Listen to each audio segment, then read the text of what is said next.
আজও সকালে পদ্মার ফ্রেশ মাছ পেয়েছি। এখানে আছে গুচি, আছে ট্যাংরা আছে। গুচিটাকে অনেকে হয় পাকাল বলো।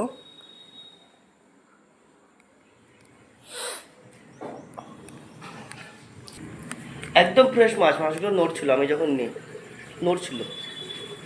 আপনার পেজের ভিডিওতে দেখেছিলাম আমার এই বাগানের ঘাসগুলোতে স্প্রে করে, বিষ স্প্রে করে পরিষ্কার করেছিলাম। আমারও অবস্থা দেখো, কিছুদিন বর্ষাতে আবার একই অবস্থা।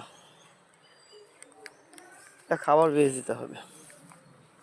আর এই আমাদের বেড়ালটা এখানে বসে আছে লেবু গাছের ছায়। এই লঙ্কা গাছগুলো কি বড় হয়েছে দেখেছো? সবগুলোই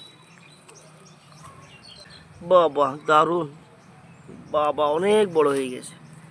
আসলে এত বড় হওয়ার কারণ কি জানো তো? এই বছরটা প্রচণ্ড বৃষ্টি পাচ্ছে, এই বছরটা প্রচণ্ড বৃষ্টি পাচ্ছে তো, অতিরিক্ত জলের কারণে হয়তো গাছেরগুলোর বাড়বাড়ন্তটা বেশি।